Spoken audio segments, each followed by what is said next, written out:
Bonjour et bienvenue dans Rendez-vous divin. Aujourd'hui, j'ai la joie d'accueillir David Davo qui va nous parler d'une expérience miraculeuse. Il croit au miraculeux, non seulement parce qu'il est prédicateur de l'Évangile et qu'il voit des miracles, des œuvres magnifiques s'accomplir au travers de son ministère, mais parce que son arrière-plan, sa conversion, c'est-à-dire cette époque où il a rencontré Jésus, a été marquée par une profonde transformation. Et je suis sûr que son expérience va vous interpeller. David, bonjour. Salut Franck. C'est une joie pour moi de t'accueillir dans Rendez-vous divin et je crois qu'on est au bon endroit pour parler justement dans ces rendez-vous que nous pouvons avoir avec le Seigneur. Et tu crois au rendez-vous divin? Je crois plus qu'au rendez-vous divin. Je crois qu'il y a un contact, il y a un jour où on peut rencontrer Jésus d'une manière particulière. Alors pour te présenter courtement, tu es pasteur à Paris, Paris Intramuros, C'est ça? avec le pasteur Paul Ettori, Exactement. Paris 11e. Paris 11e, métro Alexandre Dumas. Ah voilà, vous avez, vous avez l'adresse, vous cherchez une église à Paris, il y a celle de David, celle de Paul Ettori, une assemblée que je connais bien et une assemblée que j'apprécie beaucoup. Nous sommes partenaires depuis de longues années maintenant et à chaque fois nous apprécions de nous retrouver à l'intérieur de cette église qui est une église de Pentecôte qui croit au salut, à la guérison et à la délivrance. Et c'est ce que vous vivez d'ailleurs tous les dimanches. C'est ce qu'on essaie avec la grâce de Dieu de vivre parce que nous on croit que la proclamation de l'évangile est accompagnée par les signes, les miracles et les prodiges. Et si la parole de Dieu le dit, alors nous on le croit et ma vie en est le reflet aussi. Et qu'est-ce qui brûle? Qu'est-ce qui fait courir David Davo aujourd'hui? Qu'est-ce qui brûle en toi? Ce qui brûle en moi, c'est les hommes, les femmes, qui ont besoin de rencontrer ce Jésus que moi je connais. Parce que je sais qu'il et lui-même l'a dit, je suis le chemin, la vérité et la vie, et nul ne vient au Père que par lui. Et c'est ce qui brûle en moi. Je veux que les gens rencontrent celui qui a changé, transformé et bouleversé ma vie. Parce que comme on a l'habitude de le dire dans nos messages, nous disons souvent que nul ne naît chrétien, mais on le devient. Mais sachez-le aussi, nul ne naît pasteur. On n'est pas pasteur, même si Dieu nous appelle dès le ventre de notre mère.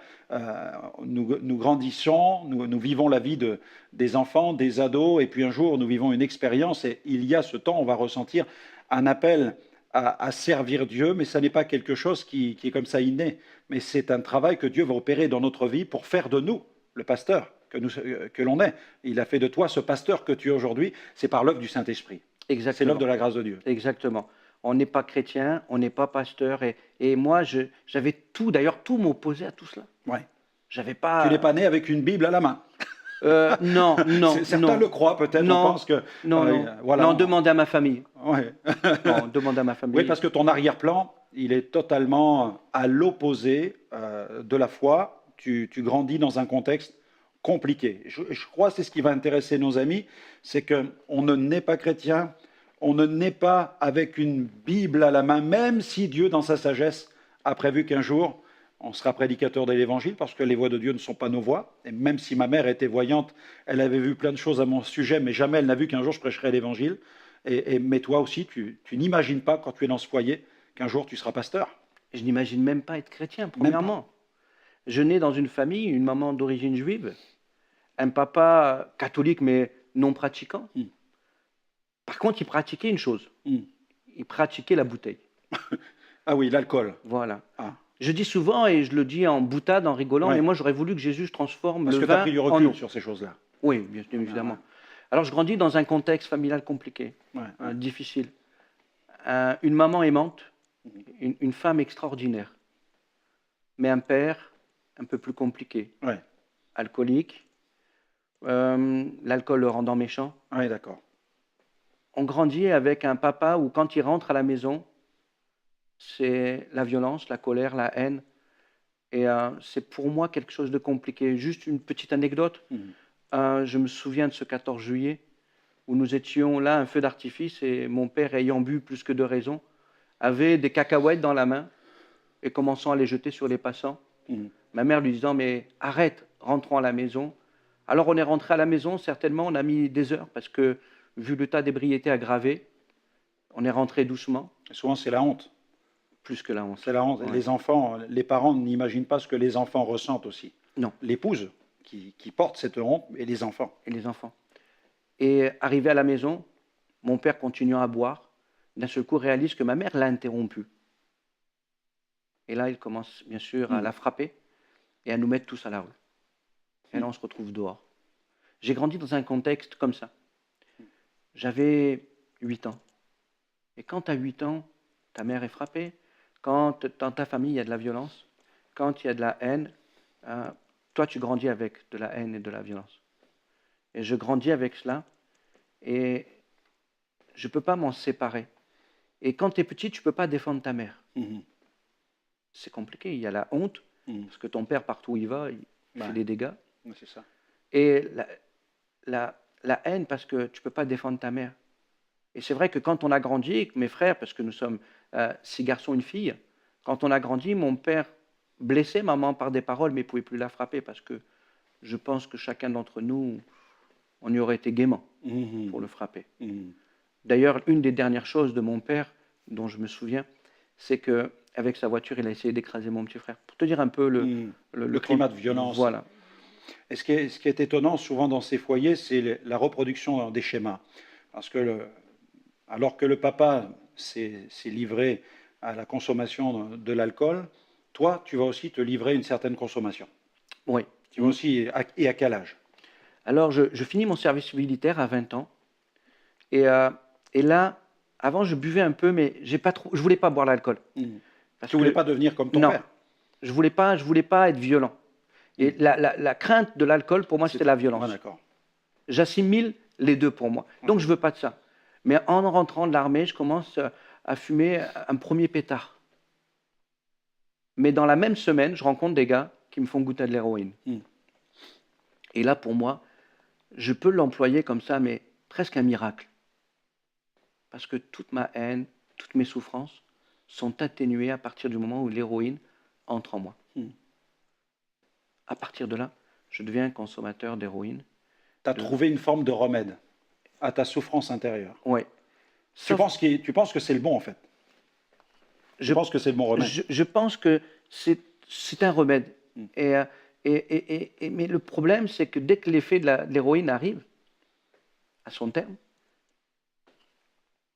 les peurs, les souffrances reviennent. Tout remonte à la surface. Donc, et tu repars pour de Oui, la ça te plonge consommation. dans un état second, mais ça ne règle pas tes problèmes. Et non, Ça ne te guérit pas. non. Ça ne te guérit pas. Ça soulage, mais ça guérit pas. Et pendant combien de temps tu vas être consommateur? Alors, ça a duré de 20 ans jusqu'à 30. Vers la fin, je prenais un demi-gramme d'héroïne par jour. Et c'est compliqué. Et tu étais marié entre-temps? Non. Non. J'ai toujours voulu être marié, mais je n'étais pas marié. Et tu vivais avec quelqu'un? Non, Non. seul.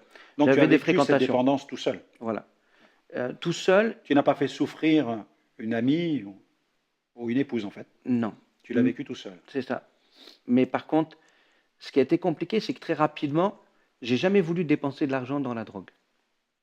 Parce que je trouvais que l'argent, c'est quelque chose. J'ai grandi dans une famille où on n'avait pas beaucoup d'argent et j'ai jamais aimé dépenser l'argent inutilement. Alors très rapidement, je suis devenu dealer. Et tu sais, tu rencontres des gens vite. Et moi, je suis devenu très bon. Mhm.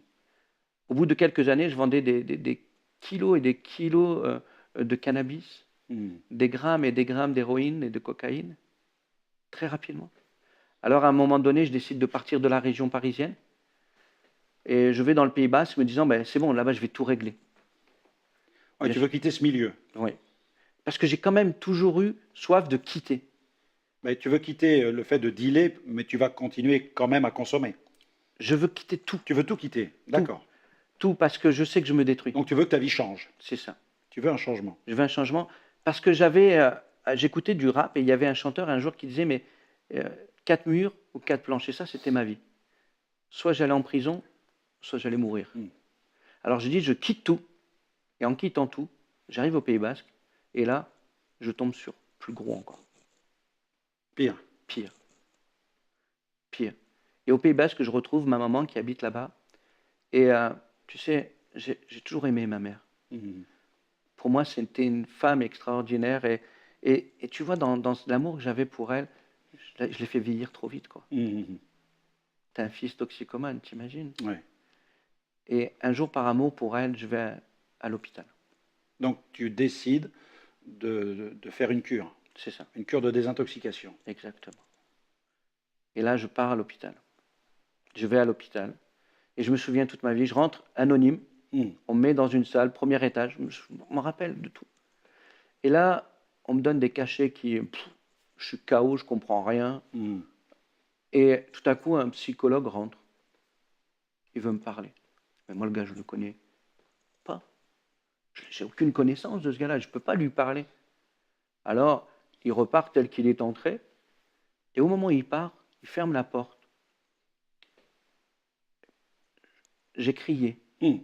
mais aucun son est sorti de ma bouche. C'est comme une prière. Tu Exactement. cries vers Dieu. Voilà. D'accord. J'ai dit, si tu existes, C'est ta première prière finalement.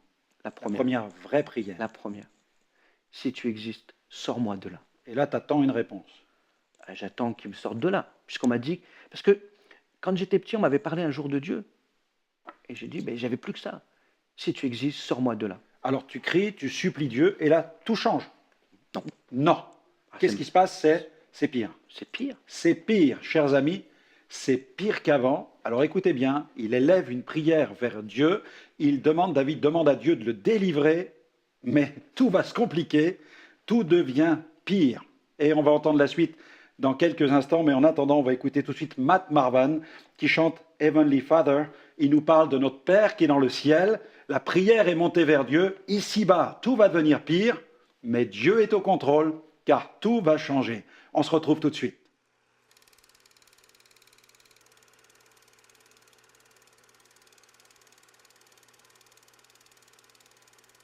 Heavenly Father,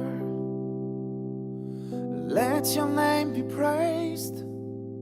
You are my everything, my everything. Heavenly Father, no one can love like you do. All that I have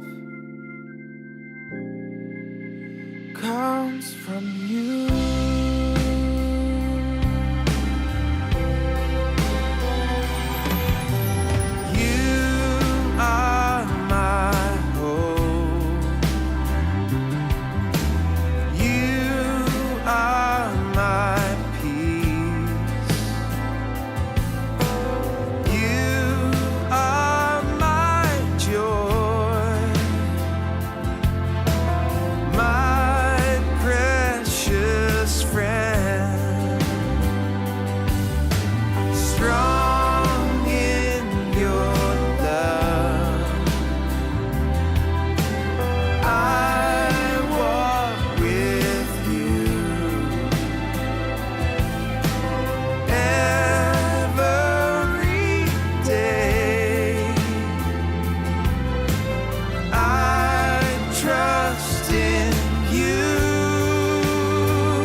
Merci à Matt Marvan pour ce chant qui dirige notre regard vers le Père que nous avons dans le ciel, qui connaît nos combats sur la terre et qui veut intervenir. Alors David, nous revenons dans ton histoire. Tu as envoyé cette prière vers le ciel, tout devient pire, c'est catastrophique, mais Dieu a entendu.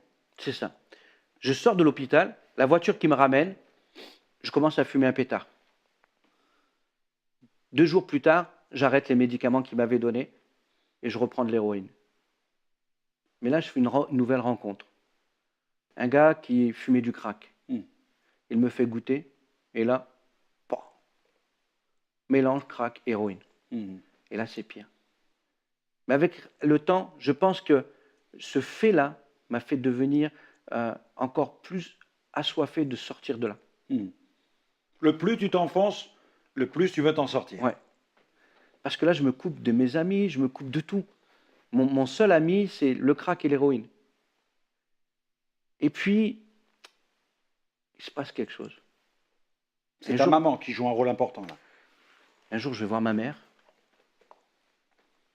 Et elle me dit, il faut que je te présente quelqu'un. Un ami. Alléluia. Bonjour, bonjour. Je m'appelle Michel, Michel, moi David. Et il me dit, je suis chrétien. Ma mère rencontre un chrétien. Ce chrétien l'amène à l'église. Elle vit une expérience avec Dieu. Elle donne son cœur à Jésus. Elle me parle de ce Jésus. Elle me parle. Je t'avouerai que moi, j'ai crié à Dieu, je n'ai pas crié à Jésus. Et moi, ce Jésus, au départ, j'en veux pas. Je mets même un frein. Ça a pris 1 an entre mon cri et que ma mère rencontre ce chrétien. Et là, elle m'invite un jour. Elle me dit, David, viens. Viens à l'église, je me fais baptiser. Je n'ai jamais su dire non, ma mère. Je pense que Dieu me connaissait déjà. Hein. Et je vais à l'église, à Biarritz, près de la mer, un super lieu. Mais moi, je rentre dans une église. Pour moi, les gens sont bizarres. Et ce qui est étrange, c'est que moi, qui suis consommateur de drogue, d'héroïne, de crack, je trouve bizarre les gens qui croient en Dieu. Et là, je m'assois au fond, et puis tout se déroule. Et puis à un moment donné, ma mère va se faire baptiser. Elle qui a toujours été dans la souffrance, je l'ai vue rayonner de joie. C'est peut-être même la première fois que tu la vois aussi joyeuse. Ouais, c'est ça. Tu dis là, quelque chose s'est passé. Déjà, je me dis, il se passe quelque chose. Le prédicateur commence à parler, commence à prêcher, mais il dévoile des choses dans mon cœur que personne ne savait. Même ma mère, rien. Et là, je me dis, il y a quelque chose, c'est pas possible. Et je décide de ne pas retourner chez moi, mais de partir avec ma mère. 2 jours plus tard, je me rends compte que non seulement j'ai plus envie, mais je suis libéré instantanément de l'héroïne et du crack. Là, on est dans le domaine du surnaturel. Déjà, c'est à ce moment-là dans ta vie déjà que tu es impacté par le domaine prophétique, par ce prédicateur qui a dévoilé des choses dans ton cœur. Et je pense que ça sera très déterminant plus tard pour le ministère que tu vis aujourd'hui, dans ce domaine-là. Exactement. Où ton ministère est aussi marqué par cette dimension prophétique et aussi par ce désir de vivre le surnaturel. Oui. Souvent, quand je parle aux gens, je leur dis, mais Dieu m'a libéré. Ils me disent, non, mais tes propres forces. Et j'ai fait une cure de désintox, j'ai fait des efforts. Oui. Comment tu me dis? Alors, je suis libéré, je me rends compte. Mais je vais à l'église tous les mardis, vendredis, dimanche, je suis tout le temps à l'église. Et puis un jour, comme une voix qui retentit dans mon cœur, qui me dit, mais donne-moi ton cœur. C'est bizarre. Ouais. Donne-moi ton cœur. Allez, comment? Et puis, ça veut dire quoi? Ça se précise avec tes souffrances. Mm. Parce que libérer de la drogue, ouais, ok, super. Ce sont des chaînes qui tombent. Super. Mais le problème, il est toujours les là. Les traces, les traumatismes. Comment on les Et guérit? je pense que c'est là où il me dit, donne-moi ton cœur avec tes souffrances. Et là, je ne me suis pas fait prier. Tout de suite, je lui dis, prends tout. Et je sens en moi comme quelque chose qui descend et qui enlève toutes ces douleurs, toutes ces souffrances, et qui me donne d'être quelqu'un qui va vivre quelque chose d'autre encore. Et c'est là où tu rencontres Jésus. Ah, là, parce que Jésus est celui qui guérit les cœurs brisés. Exactement. Par l'onction de son esprit. Exactement. Le Dieu qui t'apparaissait tellement loin, tout à coup devient réel. Mais pour moi, là, Dieu existe. Ouais. Pour moi, même Jésus, parce que on parlait que de Jésus. Ça y est. Le pasteur avait une habitude, il me disait toujours, David, Jésus t'aime. Là, Jésus te touche, Ah là, mais il se manifeste. pour moi, c'est royal. Ma douleur s'en va. Mais à peine ma douleur partie, il me dit, David, si tu mourais là, tu irais où? Hmm. Mais moi, je ne connaissais pas tout cela. Il me dit, tu vas en enfer. Tel que tu es là. Tu prends conscience de ton état de péché, tu prends conscience de ton état de perdition, tu prends conscience de qui est Jésus. Et là, il faut faire quelque chose. Allah me dit, David, tu n'as pas de choix. Tu as deux choix. Soit tu choisis de me suivre, Mm. soit tu vis ta vie. Et crois-moi que je me suis repenti ce jour-là. J'ai demandé pardon à Dieu pour tous mes péchés. Et comme moi, j'en ai fait un peu plus que la moyenne, ça a duré quand même. Mm. Et je pleurais vraiment. En plus, chez moi, un homme, ça ne pleure pas. Mm. On n'a pas la culture d'un homme qui pleure. Mais ce jour-là, touché par le Seigneur, parce qu'il me montrait que c'était à la croix, il me montrait que son amour pour moi à la croix était là pour mes péchés, pour me libérer. Non, c'est pas simplement pardonner, mais aussi me libérer. Alors là, je lui demande pardon, ça dure, et j'ai des larmes qui se transforment. Et ça, je comprends pas, parce que c'est des larmes de joie, parce que je sais et convaincu dans mon cœur que tous mes péchés sont pardonnés et que plus personne ne peut m'accuser de mon passé, et que j'ai le ciel pour espérance. Là, tu as répondu à cet appel au salut.